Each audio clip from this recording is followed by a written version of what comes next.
Today we're talking about, again, the home buying process. And let me do our thought is from C.S. Lewis. He's probably one of my favorite Christian writers. He said this. He says, imagine yourself as a living house. God comes in to rebuild that house.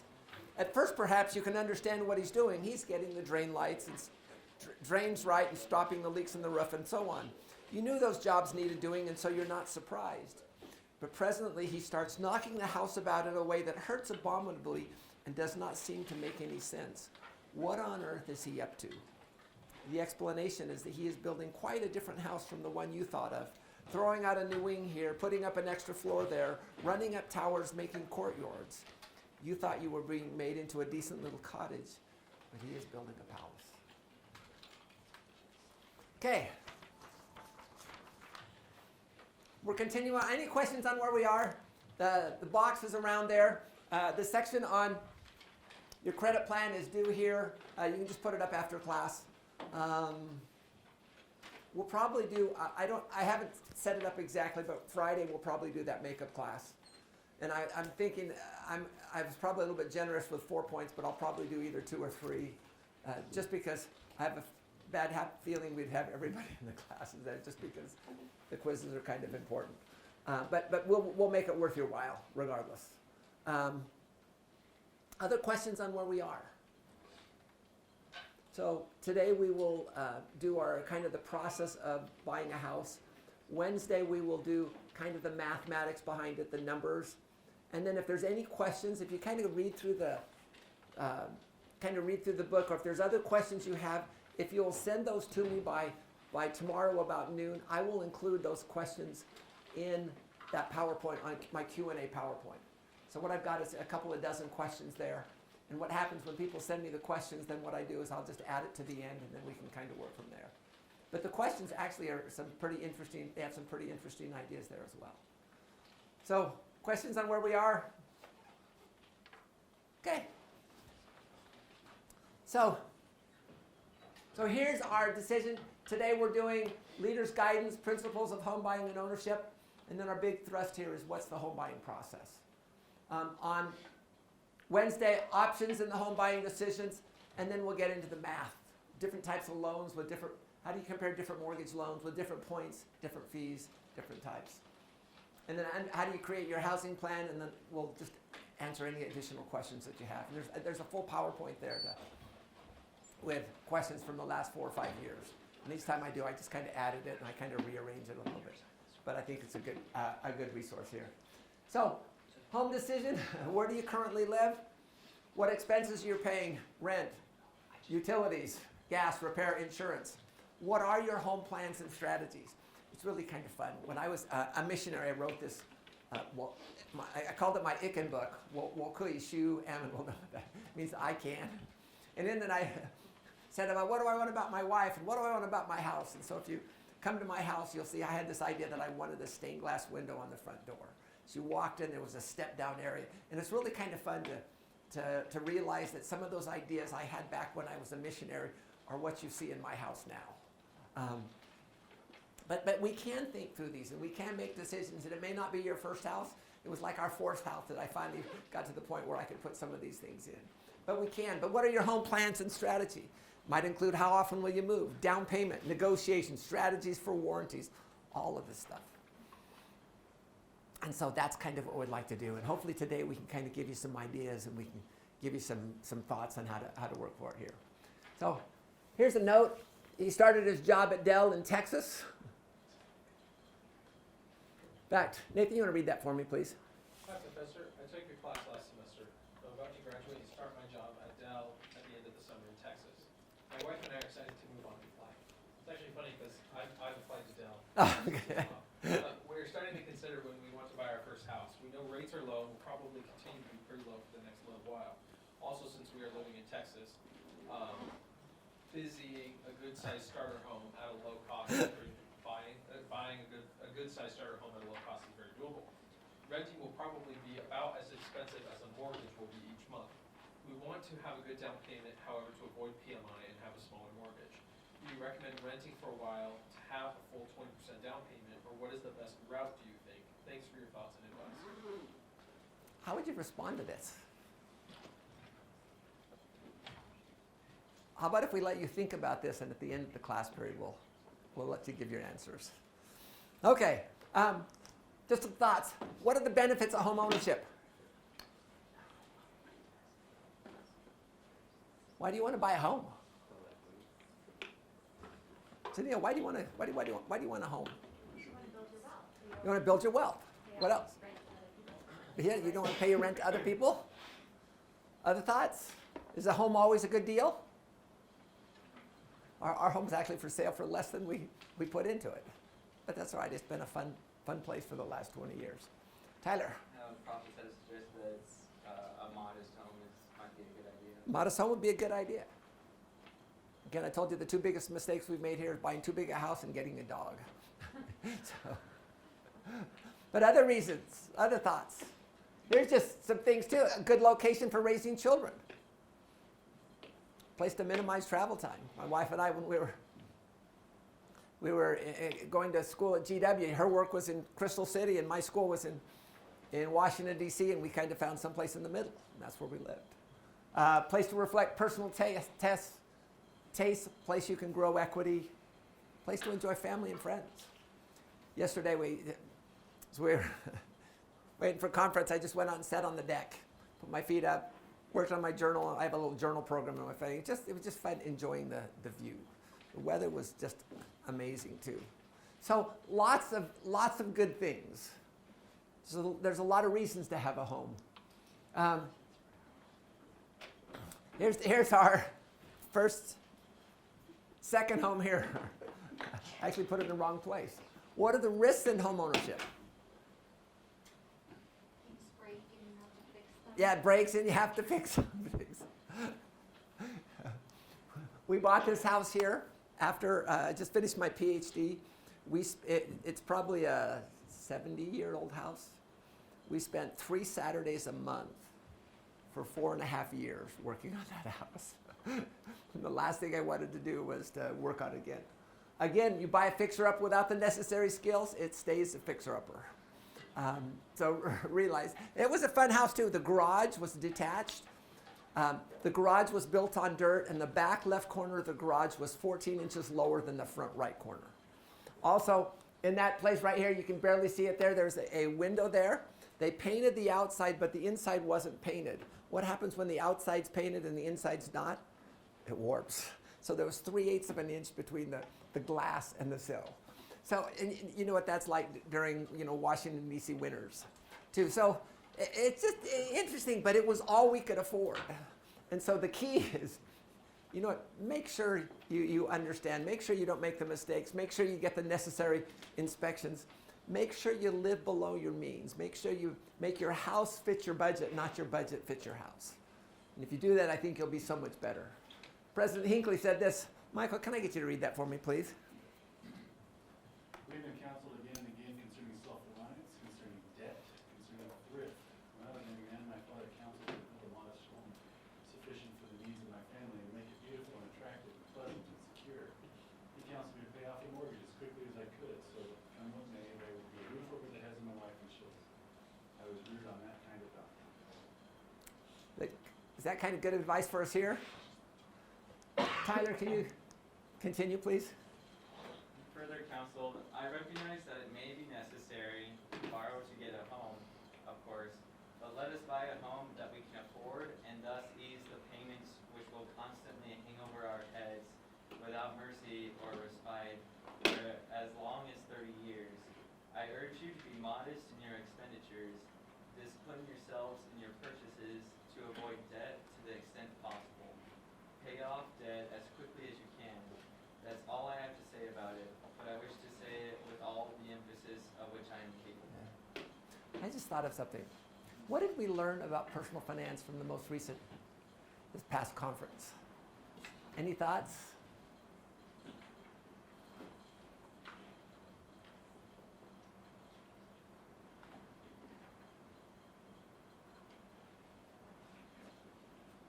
Few comments on debt. Go ahead. I mean, they made a lot of emphasis on how much the church has spent on Oh, service yeah. and like how important it is that we basically fit that into our finance so Yeah. that the church can be capable.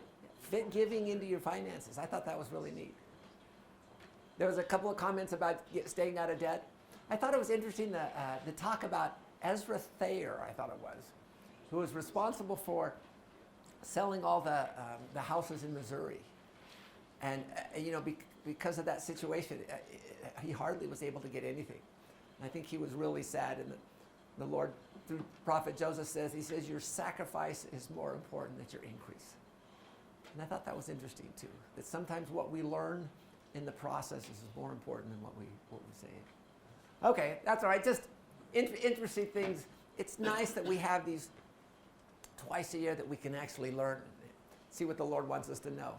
So I don't know the best place to fit this in the presentation, but I thought it was really interesting because my brother-in-law and his wife came over after a conference, and he took your class, one of his favorite classes at BYU. He was a finance major, but so he's been trying to be responsible, and they're looking at buying a house, but it's been really discouraging for them because his income's increased 6%, but the housing market has increased exponentially more, right? And so they're frustrated because when they got married, they were two incomes, and she's not working now. They have a little baby, and so they've got like a lot in savings, but as they're looking at house prices, it is so expensive. And they made the comment that, I kind of mentioned millennials aren't buying. He's like, because they can't afford it. They can't afford to, how do you compete with two incomes when on one income? So I don't know if you have any good advice to give him. And that They comes. don't have any debt. Yeah. They're So they're doing things well. doing things well. They're doing everything right, and they're like, we are going to pay $400,000 for a home in West Valley, which I grew up in West Valley, and it's scary in Yeah. West Valley. When we were looking, we lived in Arlington, Virginia, and it was a tough thing there. And I just started my job with Emerging Markets Investors Corporation. And we started looking for houses before we went through the process that we talked about, and we were really discouraged. And then we just put it to the Lord and just said, we just need help. And then we tried to do the best job we can. And it was interesting, I was the executive secretary. One of the times I set up an appointment with this lady, she goes, I'm moving back to St. George. That was actually the picture of that house there. And my ears automatically picked up, and I said, well, you mind if we come and take a look at your place? And she said, sure, not a problem, come by. So I took my wife to that place, and my wife came after we went through it. She came out and she says, that house is a piece of junk. There's no way, don't you ever bring up this house again. And 3 months later, we owned the house because that was the only thing we could afford. And so I think, if personal finance is a function of faith, I think oftentimes we have to have the faith that he knows where he needs us. And we need to be wise and listen. And which leads, right, how much should you spend on housing? Again, what do they recommend? 25 to 40%. It's interesting that the government is trying to encourage more people to get in houses, and they says, you can go up to 50%. But what does that do? It means any small hiccup in the economy, and people lose their houses and more. So it's really important that we're kind of wise in that too. So what would you say are the principles of home ownership?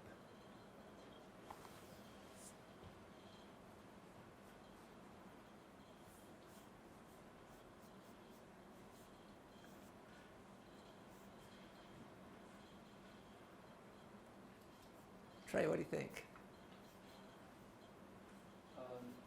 Just live within your means, find something that fits in your budget. Yeah. Vice versa. Live within your means. I actually say live below your means. And then make your house fit your budget, and not your budget fit your house. Other thoughts? Are there a lot of details in the process of buying a home? There are a ton. Someone asked me, how come you know so much about house buying? I said, because we've made so many mistakes. Hopefully we learn from our mistakes. But here's just some thoughts that I had. Again, understand yourself. That's always the biggest. What are your needs? Seek, receive, and act on the Spirit's guidance. Key areas. And I divided into knowing your limits, finding, funding, and buying a home. Be wise in your housing spending and be a good steward. So again, back to our principles. identity, obedience. Sorry. Agency and accountability. Again, it seems all to work in that area. We're not just buying a home, what are we doing? We're finding the best housing option for my family so we can enjoy a safe and secure home at an acceptable cost so we can accomplish the things that are important for us. You know, a lot of people spend so much on a home that they don't have the resources for, you know, they're spending so much on their housing that they don't have the resources to save for retirement and other things. And I think that's going to cause a problem. So we need to be wise in the things that we do. So you guys know what the definition of a house is? What's the definition of a house? It's a hole in the middle of ground that you pour money into. And I think it's a pretty good definition too. Okay. How would you describe the home buying process? What are some of the pieces of that process? Robert, what are some of the pieces? Gotta find a house that's for sale. Yeah, find a house that's for sale. Our house has been on the market like 500 days, so we've got one there. Yeah.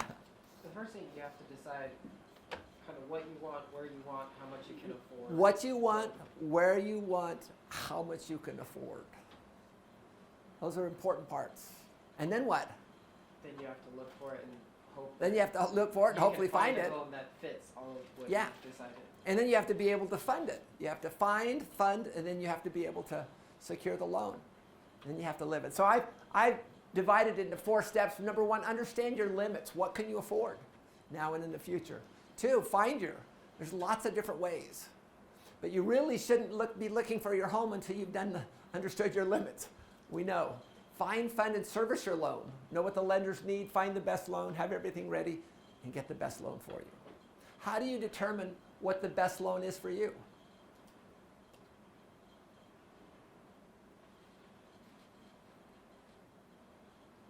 Is it the lowest APR? Well, we will give you a way. On Wednesday, we will talk about what I call the effective interest rate. An APR only takes into account the expenses in the loan. I believe you need to take into account anything else you pay for in the process of buying a home. And then you also have to take into account how long you're going to be in the home, and that way you can come up with an effective interest rate. And having the lowest effective interest rate says you got a good loan. And then the last one, you need to enjoy home ownership. You're a steward. So let's start with the process. Number 1, 8 areas here. So let's go through each of those areas. Number 1, your budget. Every family should have a budget. If your initials are BS or you're a personal finance professor and your room number is 666, you still need to have a budget. Everybody does. And make sure it's representative of your lifestyle. And things are going to change, such as taxes, babies, new job, new city.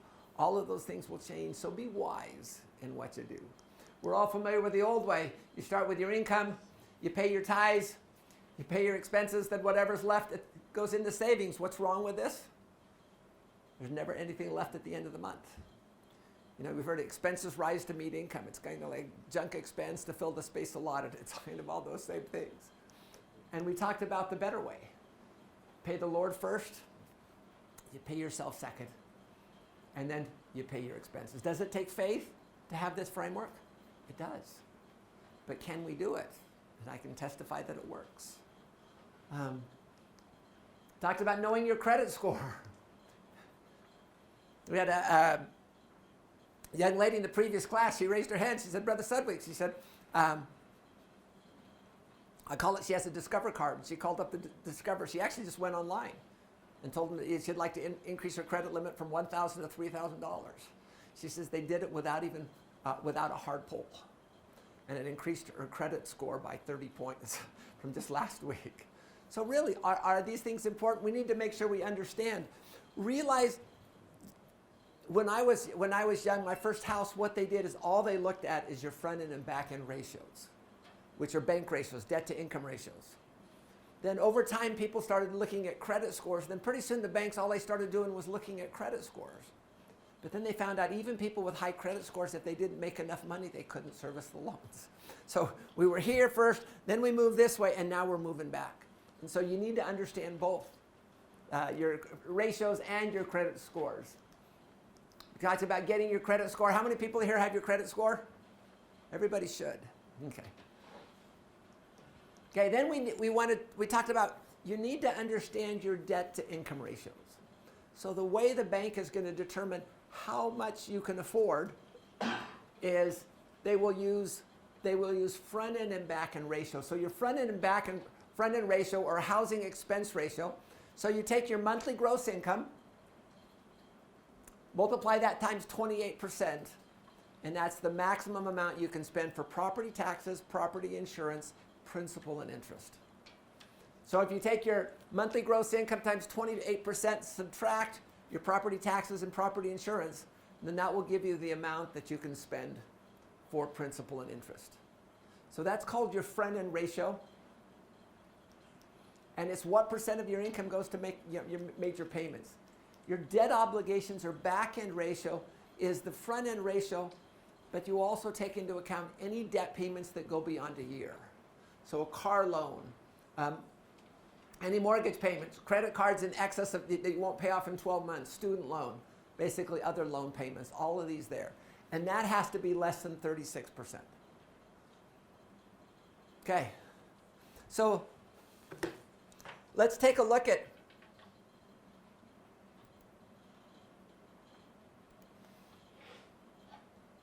let's say you're getting a loan, and let's say interest rates. What are interest rates right now? 4, 4.5? What do you think they are? 4.25. Okay. Let's say you make $60,000. Divide that by 12. That is $5,000 a month. Multiply that times 28%. That gives you your $1,440. Let's say we estimate property taxes and property insurance is $200. And so you've got a $1,200 payment that you can make at 4.25%. You could do $243,000. Ethan had a question first, and then Ben. Okay, actually, I didn't see it in there. I was going to say, is this taking into account that most of us are probably paying about another 10%, 10 to 12% in tithing? You're ahead of me. Okay. Okay. But I just wanted to show how that one worked out. Okay. So second one is debt obligations or back end ratio. It shouldn't exceed 36%. So you take your monthly PITI, which is from your front end ratio, plus any other debt obligations. So let's go back to this one right now. So now we're going to go back to the second one here. So $5,000, 36% gives us $1,800. Now let's say you have auto loans of $250, student loans of $50. So that's that $320. So the difference you have would be $1,280. So you could do $260,000. And generally what banks will do is they'll give you the lower of the front end or the back end ratio.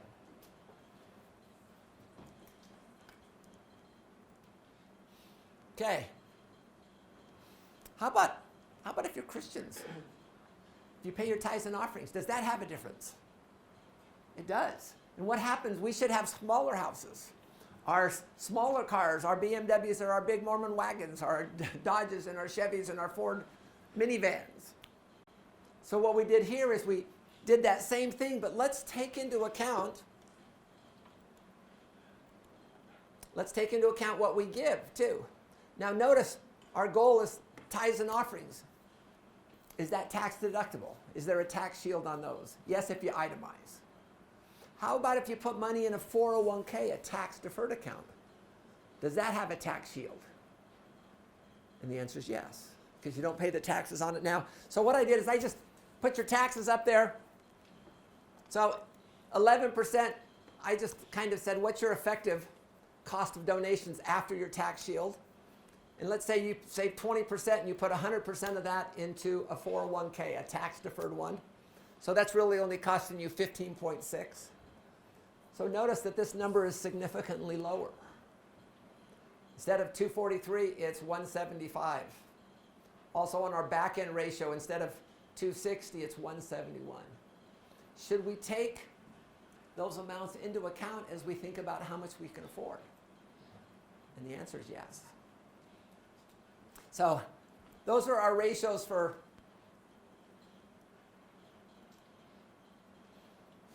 I used to cut ratios for LDS, and now we say, so I just said mortgage payments for Christian givers. And it just makes it a little easier there. Okay, then you want to choose your preferred loan type. And what factors go in? Do you want a fixed rate, a variable? Do you want interest-only optional? You can get FHE, VA. How do you know what kind of mortgage to choose? And what factors go into your mortgage choice?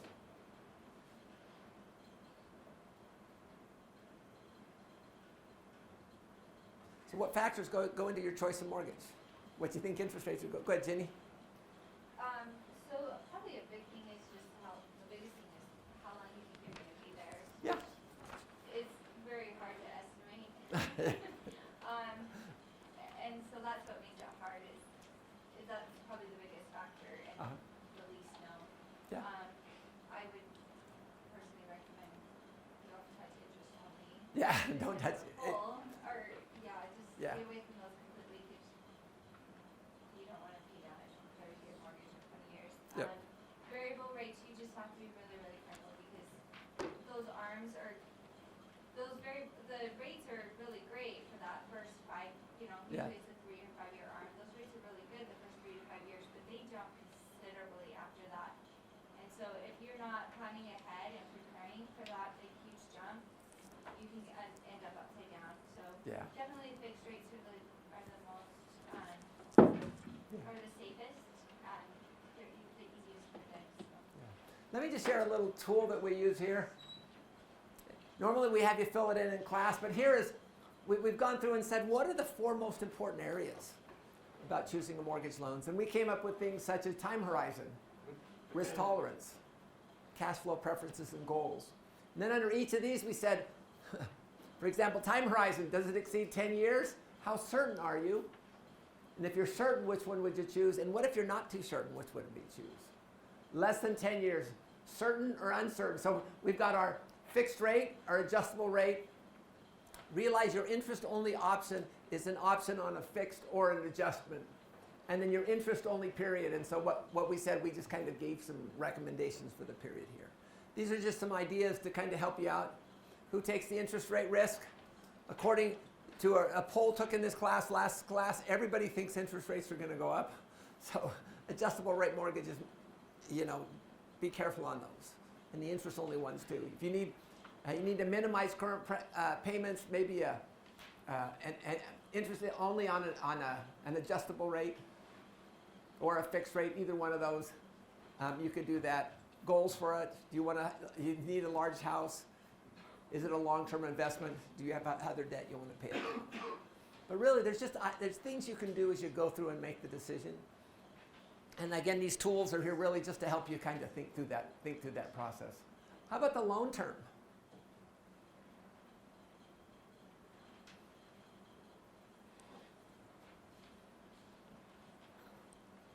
How long what would you recommend on your loan term? Nathan? I've always been told that you can do a 30-year mortgage, but if you can't afford a 15-year mortgage, then you can't afford it. But there's advantages and disadvantages to both. Yeah. Okay. All right, can you take a 30-year mortgage? Can you take a 30-year mortgage and pay it off in 15 years? Yes. Yeah. If you go to Learning Tool 19, just go to the prepayment tab. And you actually just use GoalSeek, and you can actually go from you can see how much you have to pay extra.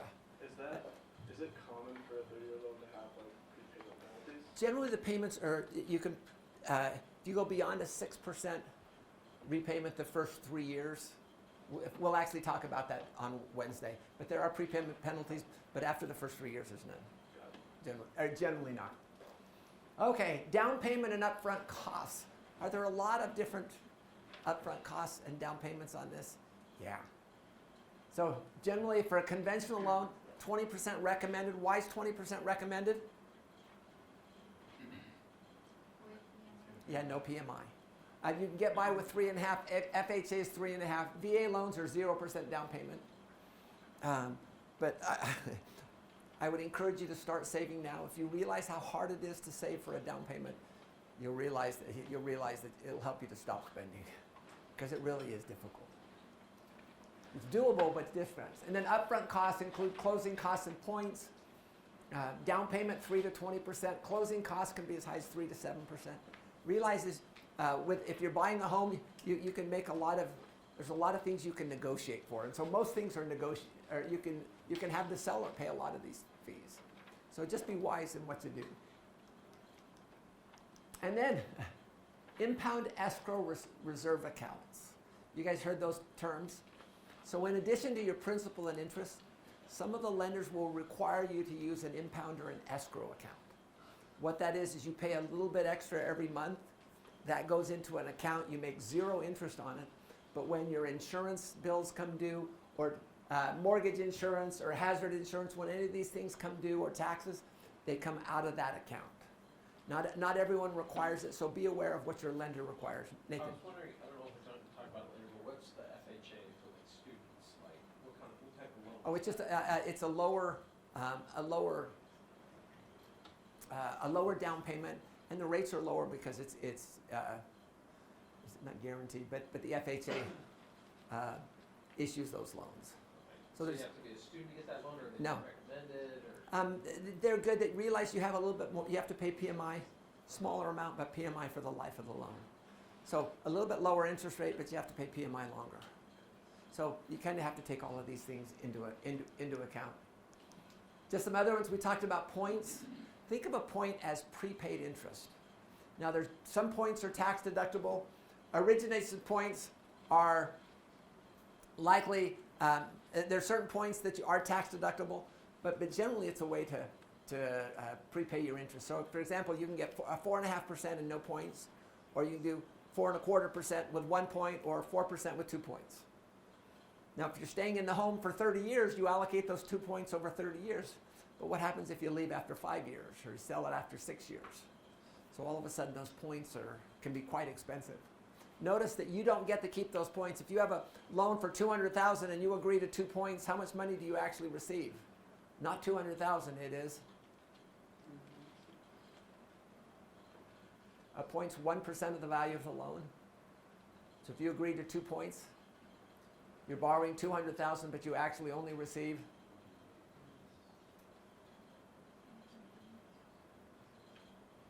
how much do you actually receive? 200,000 minus 2 points. Yeah, 196,000. So be aware. Okay, 2 copies of 2 years of your tax returns. Often, if you've got a confirmed job letter, that will work as well. But they want to see that you have some ability to pay it back. So things there. Okay, finally, you want to get pre-approved, not pre-qualified. Pre-approved means they've gone in and they've pulled your credit report. So they've gone. Is that a hard pull? Yeah. But what the credit reporting agency has done, or credit scores, they've said once you pull this one mortgage loan, they assume over the next 90 days you're going to have a number. You're going to pull a number of different ones. So those are all included in that 90-day period. However, on day 91, if you pull another one, it will be considered a second pull. So be aware of that. So approved means lender pulled your credit score, looked at the tax record, and you can borrow up to that. Don't take all that the bank will lend you. So be wise in what you do. Remember, every dollar you borrow, you have to pay back. Sorry. Okay. Let's turn some volume down.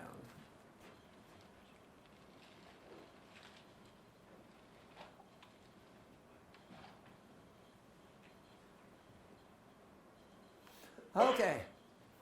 Any questions on understanding your limits? 8 different areas, but important parts. Know what you want. Know your. Someone's updating Dropbox. I know. So we apologize. Okay, second story is how do you find your home?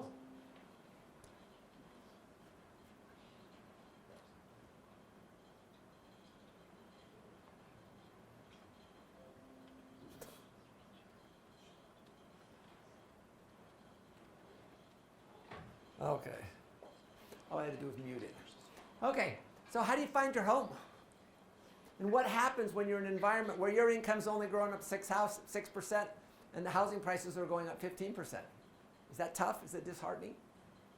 Yeah, so it means you have to be creative. So let's just share some ideas. Number one, what's important to you? What's your plan? Get a home inspection, determine any CCRs, and negotiate. So let's start with it. How do you determine what's important to you? Well, if you're married, your wife will tell you. Yeah. Your spouse will tell you. And actually, you learn. Our first house was all we could get in. You know, it was a piece of junk. It was all we could afford. We worked on it 3 Saturdays a month for 4.5 years, and we got like 25 cents an hour for my work, which is probably what I was worth. But it was fun. And we went to our second house. We moved to Walnut Creek. So I got a job with a company called Montgomery Asset Management in San Francisco.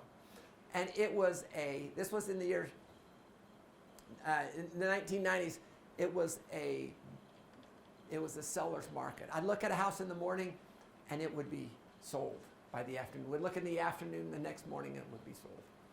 And so we decided, hey, we better be willing to work because these things are going. And we found this one house, kind of had 3 or 4 bedrooms, small house. We had 7 kids. We thought, okay, we're going to do this. And the nice thing, it was a pretty new house. It was weird because it was a narrow lot and a long lot. So we made the offer and we bought the house. The thing we didn't realize, it was at the top of the hill, almost to the top of the hill, and our kids would kick a ball into the street and it would be a quarter of a mile before that ball would stop rolling. So what do you think we decided on our next one? We wanted a flat cul-de-sac. So we bought the second house after that, we built a house, and it was a flat cul-de-sac so our kids could play. And then we thought, you know, it'd be nice to have a view. And the only place we had a view was in the walk-in closet. There was a little octagon window, and we could see Mount Diablo from that. But that was our only view. And so our next house, we decided we want a flat cul-de-sac and a view. But it's interesting how your needs change over time. Realize you'll probably move in 5 to 7 years if you're like the normal person here. But kind of be wise in what you do. They make it really easy when you're searching for a home. I mean, you guys know this, of course, but when you can put a pin where you want to be, just like draw a circle of this is where I want.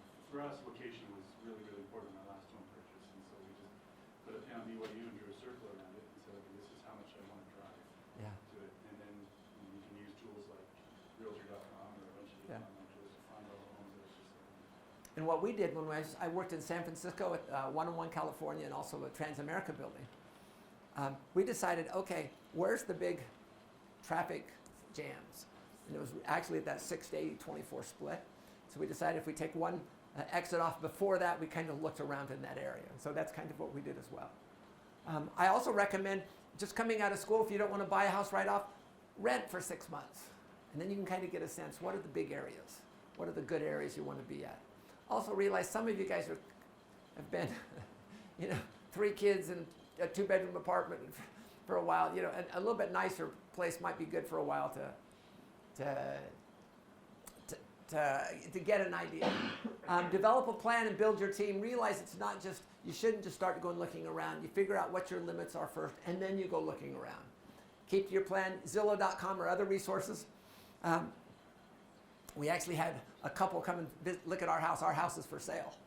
And they came without a realtor. I think they were just here for a conference, and they were playing with Zillow.com, and they kind of saw our house there and decided to come. They're an interesting couple. They have 9 kids. 7 of them are married. 2 of them are on missions right now. And so they're looking for someplace. And they commented. They said, we want someplace that has a big yard and has a view. And so our place is one of the few places that has a big yard with a view. But it's interesting. If you use these resources, you can accomplish so much more. When we were in California, we were looking at houses out here. We would actually use our realestate.com. Zillow wasn't that big back then. And then we'd tell a realtor we'd like to look at these 4 houses. And they say, this one here, the road noise is really bad. This one here is just traffic here, but we'll take you to see. And then once a month we'd come up and take a look at. But you can do a lot from the location. Number 3, be patient and take your time. Realize if you're going to be there for less than 3 to 5 years, you probably should look into renting. Realize your home has to appreciate 6% just for you to break even, because that's what realtor fees are.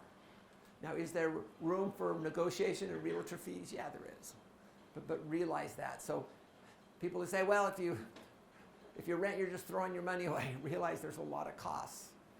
I only broke one sprinkler head on Saturday when I was cleaning up. And, you got to realize the costs, landscaping, all of these things that are going on.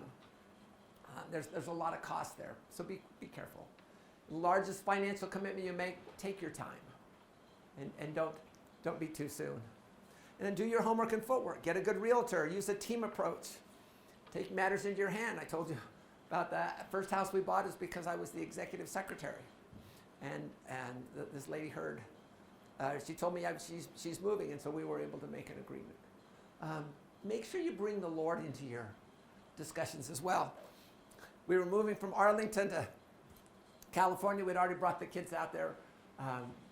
We were trying to sell it, and I'd say back in those days, we had no cell phones. And we made the mistake of not telling our realtor where we would be, because we weren't really quite sure. But so someone had made an offer, and this was on a Friday. Someone had made an offer on the house, and they said the offer's good until Monday. And the realtor just couldn't get in touch with her. So somehow she remembered that I was born in a place called Brentwood, so she called the Sudweeks in Brentwood, and she got my mom. And my mom was saying, well, I don't know where they are, but I'll tell you what, she remembered that I had a good friend in Walnut Creek. He was the bishop of one of the wards. His name was Rob Patterson. And Rob said, if Bryan's anywhere near here, he'll come to my ward. And he was right. And we decided, hey, let's go to Rob's ward. And right over at the pulpit, he says, oh, Bryan, by the way, after church, you need to call your realtor. So it was kind of a funny thing. But because of that, we were able to sell the house. And then we were able to move on. And so keep the Lord as part of that. Number 2, have a home inspection. You wouldn't want to see what a home inspection report looks like? Here's one. And it's really important that you don't buy someone else's problems. Home inspection they can't do everything, but they can see a lot of things. I just encourage you to do it. It's probably $200 to $400. If the size of your house goes up, it can go up to probably $700 or $800. But it's really worth it. When we sold our house in Walnut Creek, California, the people who bought it, they had a roof inspector come in. They had 2 pool inspectors come in. In the master bedroom, you had a cantilever roof. It kind of comes over in here. There were some cracks on it. They wanted to make sure it was cosmetic and not structural. They had like 6 home inspectors come in, but they knew what they were getting. And that's why don't buy someone else's problems too. CC&Rs, fees, and other costs. Before you buy a home, the realtors are required by law to give you any CC&Rs, covenants, conditions, and restrictions. Like on our lane too, because we own the lane, so we have to pay for, anytime the lane gets resurfaced and things like that. So we have a reserve of about $40,000 or $50,000 just for lane stuff. Realize we pay $2,000 a year just for the lane. So realize if you're in a homeowner's place, those CC&Rs can be very restrictive. You can't park on the street overnight. You have to bring your garbage and, all of these things. But realize, too, if you've got townhomes, if there's transfers or setup fees, you need to be aware of those. So just all we're saying here is just to understand the pieces that go into the puzzle. And make sure that you're not just hitting at things. I would like you to see records of utility costs. We were looking at this one house down at the end of the street. It was a large house. Their average utility bills were $1,200 a month. That's average. And I just go, oh boy. And so make sure the costs are consistent with your budget. And then negotiate the price of the home. Use wisdom and judgment. Take a look at how long the house has been on the market. Realize on higher end homes you're going to be on the market a lot longer. Realize too, some of your best negotiating techniques is walking away. We looked at that one house, we made an offer. They came back with a counter offer that was worse than our original offer. We came out with another counter offer and we said, as of Monday at noon, if you don't accept our offer Monday at noon, we're walking. And back then we had our cell phones and it was a little bit bigger than this right here. And we were walking right by the house at noon and no one called. So I said, hey, we're walking. And we walked down 2 houses and there was a for sale by owner. And we bought that house.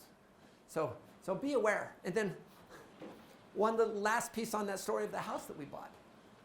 my wife was not too excited about the idea of spending a lot of money for a house and then renovating. And that was really tough for her. And the people that we were looking at, they felt really strongly that that the house should be ours. It was really interesting that she put our name in at the temple, and my wife and I went to the temple, and when my wife came out of the temple, she says, I think I can see the vision of what the house can become. And it's interesting how when you bring the Lord in, you can make so much better decisions. And then step 3, find, fund, and service the loan. Realize it's, again, a five-step process. So let's kind of just go through that process quickly. Number 1, you start with, you find a home. After you found the home, you can use the internet, you can use a realtor. Are realtor fees adjustable? Are they negotiable? They are. So depending on who you look at Homey, Zillow, things like that. Once you find that, the realtor will refer you to a mortgage broker. Do you have to use the realtor's mortgage broker? No, but I would probably use theirs, and then I'd probably find a couple more. And then they pull your credit, determines your need, tries to find lenders among the competition. So what they're trying to do is trying to find who can do what you need for the lowest possible price. Realize each lender has unique programs and loan estimates. So lenders negotiate points, rates, prepayment penalties, fees, and other features of the loan. What I recommend you do, so brokers recommend the best loan to you after reviewing the features agreed upon. You make the final decision by comparing different offers. I work with 3 different mortgage lenders. And then what I do is I find the best loan from each one and say, hey, give me your best loan. And then I'd take the best loan and I'd go to the mortgage guy that I like the best and say, hey, if you beat this by 1/8 of a point, I'll go with you. Kind of like the same way that we do our cars. Dakota. So the realtor recommends the mortgage? The realtor can recommend. Okay. Is but that ever a conflict of interest? It could be. So that's why you always go with your own too. Lender takes the loan package, structures the loan, gets any additional information, brings all the team together, work to fill out the loan conditions, sends the documents to escrow for signing, and guess what? You have a huge house, or you have a house and a huge loan too. But that's the process. Dakota. Do you have a recommended broker? And like online ones, it's like Rocket Mortgage, things like that, traditional bank. Do you have like a... I'd use all 3 of them. I recommend you do like 3 different ones. It's amazing what you can learn from different ones. And you just let them all know that whoever gives you the best price, you're going to go with. So this is the process. So let's make a couple of points. This is you right here. Mortgage broker can be a mortgage broker. It can be a bank. The lender could be mom and dad too, but I kind of doubt that. So all your mortgage broker does is just bring you and the lender together. Now, will different mortgage brokers have different lenders? Possibly. And will the different lenders have different required rates of return? They're probably pretty close, but maybe off a little bit. So I like this. Note here, mortgage brokers have no further interaction with the borrower after the loan is made. So your job is, mortgage brokers are really wonderful. My son-in-law is a mortgage, in fact, I have 2 sons-in-law that both do mortgage brokers, and they make a decent income. But your goal is to minimize the cost, because every dollar less that you have to spend on your mortgage is a dollar more you can spend on your goals. So let me just tell you what happens to your loan. So puts you the mortgage broker puts you and the lender together. You get the loan proceeds. The lender gets a loan. Does that lender hold on to that loan for 30 years? No. Last thing he does, so he sells it to an issuer, and then the issuer gives him money again, so now he can go back and do this. Now those loans have to be conforming. There's certain requirements. So they have to meet certain requirements for interest rates and things like that. And then what does the issuer do? He bundles these together in securities, and then the investors give him cash. So he sells those. And then what happens, you make your payments. Your payments don't go to the mortgage broker. Your payments go to the servicer, who gives it the issue, and he makes the monthly payments to the investors. So this is not like the old school where your loans stay in the bank for 30 years. And now as the lender sells your loans off, he gets cash back and he can lend to more people too. So do we understand the process? Okay. And then what you want to do is you want to choose multiple lenders and get loan estimates.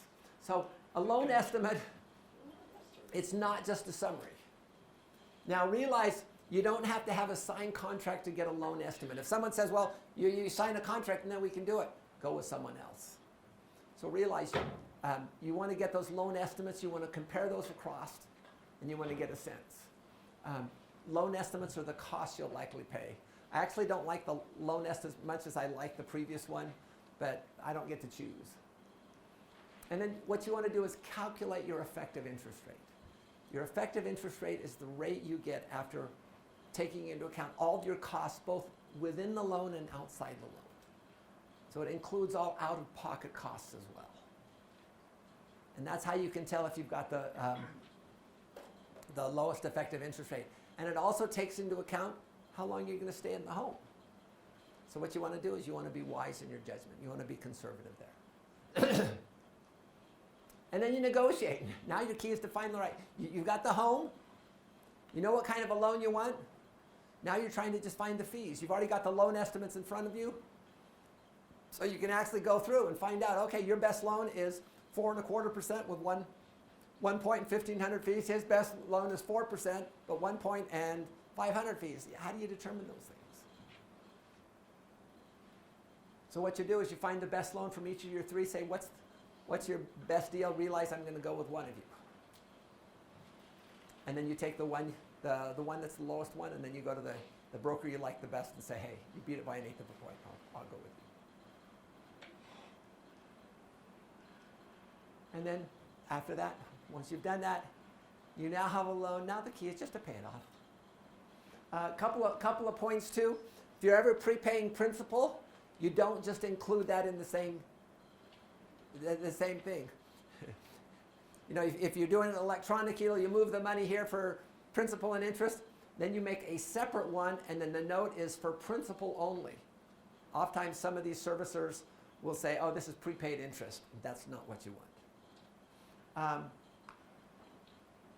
But again, strive to pay off a loan early. I'd like to have you have a goal to pay it off by a certain number of years.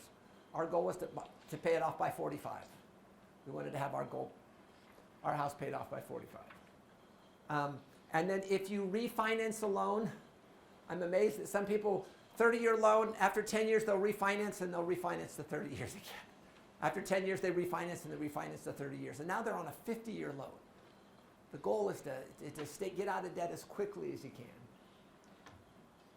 Okay. Loan 4 is any questions on finding, funding, and servicing the loan? Dakota. So what if you want to build your own home? Okay. How's that process different? Okay, when we built our house in Walnut Creek, what we did is we got a bank loan first. And the nice thing about the bank loan is what they did is they had different draws for the contractor. So once the subflooring was down, he got 10%. Once the studs were up or the roof was up, he got another 10%. You know, and so they have a process. You do that, and then once the house is built, then you have to figure out how are you going to refinance the loan. So those are kind of like balloon loans. In fact, that's in essence what balloon or construction loans. So At least here they call it construction loan. yeah. So the nice thing about that, even though we had the ability to pay it off, we wanted the bank to come in and do it, just because they would keep the contractor, on track. And it was a great experience. We liked. We've bought, we've renovated, we've built, and I like building the best, especially because we had a good contractor. Now it requires that you're able to make decisions quickly and to feel good on your decisions, and not have too many change orders, because change orders can be expensive. But the rule of thumb for a building is you take what you estimate and you double it. Rule of thumb for a renovation is you take what you estimate, you double it, and you double it again. Jenny, you have your hand. No, I would definitely agree on a construction cost, definitely double it, because price of materials can go up. There's a lot of factors that you don't have control over. But one thing to be really careful is you want to make sure that you have a good, honest builder. Yeah. Because what they'll do is they'll have and then they bring in all the subcontractors, so someone does framing, someone does cement, someone does, and they bring in all those subs, and what they'll do, if they're not honest, they'll say, okay, the subcontractor will give them a bill, and they're like, okay, now, give me a different invoice with a higher amount, and then they give that to you, and then they pocket the Yeah. difference. So, you do wanna be very careful that you're kind of vetting your contractors and making sure they're honest. It was fun. My dad was in construction, so I did contractor work the first 25 years of my life. And my dad was so honest, he got to the point where everyone was just time and materials. You know, that was it. Time and materials plus 10%. And that's where he did like 85 or 90% of his work, just because people trusted him. So finding good people is a good thing. And then the last one is enjoy home ownership. You know what? Make sure you keep it up. My wife wanted me to say, make sure a professional cleaning a few times a year can help retain the home's value. In our house in Walnut Creek, we sold it after 2 years, just because we were coming back here to teach. But they couldn't believe that we had 7 kids in the home, and it's not that we were that clean. But my wife had a lady come in and help her clean once every other week for 4 hours, and we were able to keep the quality of the house up. And you know, now that we're empty nesters, it's amazing because we have people come and look at the house now and then, and it's really easy to keep the house clean because we don't have kids messing it up. So it's kind of interesting. Okay, questions on the process, Jessica. So when you have a loan or a mortgage, is it like when you get a car loan where the bank keeps the deed? That's right. Right. George. I'm not sure if we covered it, but I was wondering about the leeway on the 20% down payment. Yeah. Do you recommend always going for the 20%? What do you think? Is there a leeway? Because I know you can pay less, but yeah. So what would you guys do? What factors would go into that decision? Let's start with that case study there at the beginning. Your PMI is going to be about $100 per 100,000 borrowed. So you got to factor that into it. You have that kind of cash flow. Could you use that $100 a month? If it's $200,000 loan, it's $200 a month. Could you use that for something else? You need that for something else. And can you once your house is once you own the house, can you go get a new appraisal and kick PMI off? Yeah. So let me tell you what we did in Walnut Creek, our first house in Walnut Creek. What we did is we didn't have 20% down. I think we had like 10% down on it. And so what we did is the house prices were going up, and so our thought process was, because of how quickly the house prices were rising, that what we thought was, let's buy it now, and then as we continue to pay down, and as house prices go up and what we pay down, likely in the next couple of years we'll be able to get rid of PMI, and we were. So what happened after about year 3, what we did is we had to pay for an appraiser to come in to look at the house. We paid down on it, and the market had appreciated as well, and so we had over 20% in, and then we sent that into the issuer, and we removed PMI insurance from it. And it was you know, like I said, it cut our bill by about probably $250 a month. So you can get that PMI removed as long as it's a conventional loan. What type of loans have PMI for the life of the loan? Yeah, FHA. So it won't have an impact there. This is Sudweeks. Yes. So you have to pay the appraisal fee. That's right. To prove that 20%. Right. Right, because we did not have 20% initially. Yeah. Yeah, 400, roughly about 400. So it wasn't too bad. So here's how would you recommend? Your property tax, you'll probably just shift it to your property taxes because your property taxes Okay. that too. So what I would recommend to this person, what you do is just say, what are housing prices going up? What are the annual rises in housing prices? So if actually housing prices are pretty stable, they haven't changed much, I might think about holding off. If housing prices are rising 4 to 5% a year, I might think about, okay, well, let's say they rise 5% a year. In 4 years, you've got 20%. And if I can continue to pay it down a little bit over the next 3 years, probably within 2 to 3 years, we should be able to get rid of the PMI. So lots of things going in. I would encourage you to spend time with this, you know, talking with your spouse. I would make sure you're continuing to, remember our conduct on the journey is important as the destiny. Make sure you're continuing to go to the temple and serve and stay close to the Spirit. Because like I said, the Lord knows where you need to be. Okay, questions? Michael? How do you answer the question about keeping the home mortgage versus paying it off when talking about tax advantages? But let's just talk about the tax advantages first. Some people say, well, wait a second, if you have a mortgage, you can deduct your interest payments. Do you deduct your interest payments? Is that a deduction or a credit? It's a deduction, so every dollar in interest, say your marginal tax rate is 22% federal and 5%, let's say 27 cents, 27%. So for every dollar you pay, what tax break do you get back? 73 cents. Excuse me. For every dollar you pay, you get back your margin, which is 27 cents. So you still have to pay an extra 73 cents for every dollar you're there. So you can pay $1 and save 23%, or you can pay it off and pay no interest at all. What's the overall benefit there? What's the better deal? What do they say about interest? Them that understands it earns it, and them that don't pays it. So it's, I've had people tell me I was stupid because I had my house paid off. And I go, in the long run, we'll figure out who's not very smart. Other thoughts? Other questions? Actually, just kind of a side note, and it probably would never apply, but one thing I just learned is if you don't have a traditional loan, then you can't deduct that interest. So if you're doing some kind of crazy financing on the side, it does not account towards that acquisition credit. And your equity, the home equity loans, those are no longer tax deductible. So realize that you can see how things change over time. So lots of different things, and it all comes back as, what's important to you? What's your vision? What are your goals? Are we any happier now when we have a nice house and a nice car and everything's paid for?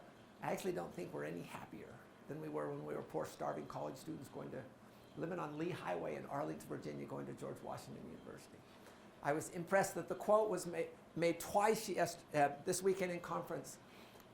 Our happiness is not dependent on our circumstances.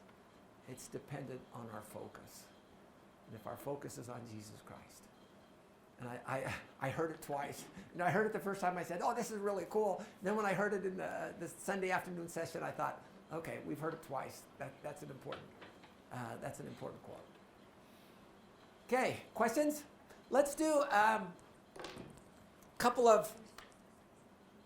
let's do one problem.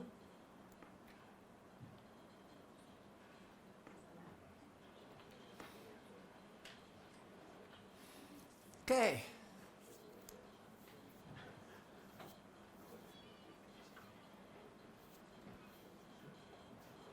So let's calculate a front and back end ratio for this couple. And let's calculate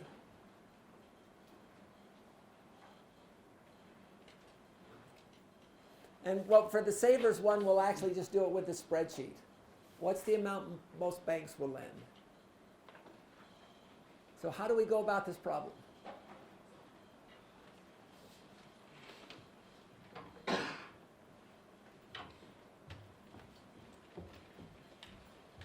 So what's our gross income?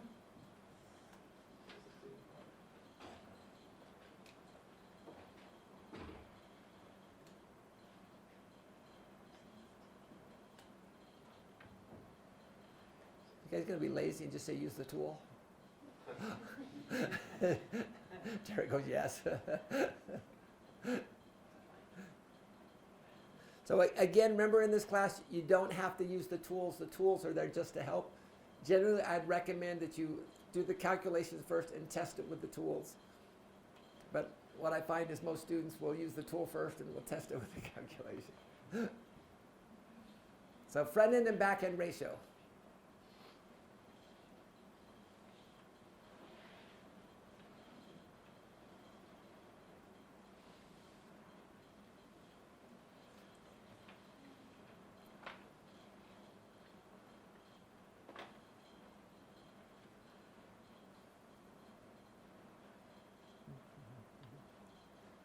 because each of you will have to do that when you're getting your homes. It's a good thing to know how to do.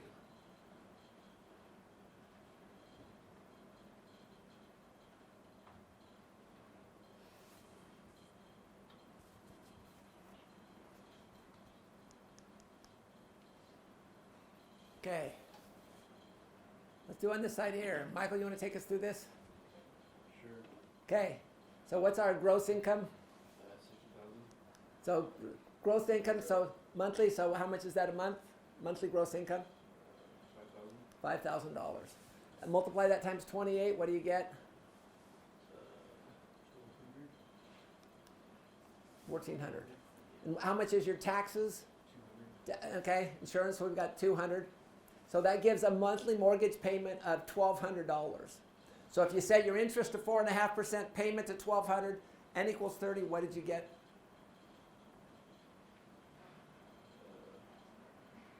236, 833. Yeah, 236, 833. Okay, so that's the front end ratio, front debt to income ratio. Second one, let's do our second one. Saver, I'm just going to do this, but we'll show it. Adjustment. I had to take this off. Okay, back. I'm going to take that off and just say you guys don't need to know how to do the tax shields on those. But how about this one here? Let's go on this side. Devin. So what's our monthly income? 5,000. Okay, 5,000. We multiply by 36 gives us our 1,800. How about taxes and insurance? What did we say? It was what, 200? How about monthly debt payments? What monthly debt payments do we have? The car loan Car loan, and student loans. student loans. Car loan, student loan. So now we've got 1,280. Again, set up that same framework. How much is 252,000. 252,000? Okay.